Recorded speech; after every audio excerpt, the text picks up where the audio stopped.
Hi everyone. ఈ రోజు నేను ఒక లొకేషన్ కి రావడం జరిగింది. 95% పబ్లిక్ కి తెలియంది ఏంటంటే వారణాసి లాంటి వైబ్ గల అండ్ వారణాసి లాంటి ఒక పవిత్రమైన ఒక లొకేషన్ కి రావడం జరిగింది. ఇది ఎక్కడో కాదండి, మన రాజస్థాన్ లో పుష్కర్ అనే ఒక లొకేషన్ లో, పుష్కర్ అనే ఒక సిటీలో ఉన్నాము. ఇది మనకు అజ్మీర్ నుంచి జస్ట్ 15 కిలోమీటర్స్. చాలా అద్భుతమైన లేక్ అండ్ చాలా అద్భుతమైన ఓల్డెస్ట్ టెంపుల్. బ్రహ్మకు అసలు ఓల్డెస్ట్ టెంపుల్ ముందు నుంచి ఉన్న ఏకైక టెంపుల్ ఇక్కడనే ఉందండి. ఇక్కడ చాలా అద్భుతమైన వైబ్ అండ్ చాలా పీస్ఫుల్ గా, చాలా అద్భుతంగా అనిపిస్తుంది మీకు లొకేషన్. ఇక్కడ మనకు తెలియదు కానీ ఫారినర్స్ చాలా మంది వస్తున్నారు. స్ట్రీట్స్ అయినా, లేక్ వ్యూ కెఫేస్ అయినా, హోమ్ స్టేస్ అయినా చాలా అసలు అద్భుతంగా, చాలా అద్భుతమైన లొకేషన్ కి నేను రావడం జరిగింది. నేనే షాక్ అయిపోయా, అసలు ఇంత అద్భుతమైన లొకేషన్ అసలు అజ్మీర్ కి పక్కన ఇంత అద్భుతంగా ఉందని. ఖచ్చితంగా మీ ఫ్రెండ్స్ కి ఎవరికి తెలియకపోవచ్చు, షేర్ చేయండి. నెక్స్ట్ ప్లాన్ ఎక్కడికైనా చేస్తున్నారంటే రాజస్థాన్ లో పుష్కర్ కి చేయండి. ఎంత అద్భుతంగా ఉందంటే చెప్పడానికి నాకు వర్డ్సే రావడం లేదు. ఇలాంటి నేను ఇంట్రెస్టింగ్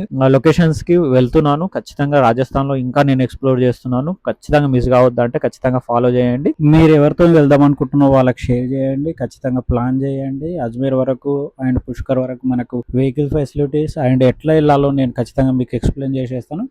ఇలాంటి యూనిక్ ప్లేస్లు నేను చాలా కవర్ చేసేస్తాను. అలాంటి మిస్ కావద్దు అంటే ఖచ్చితంగా ఫాలో చేయండి. Thanks for following.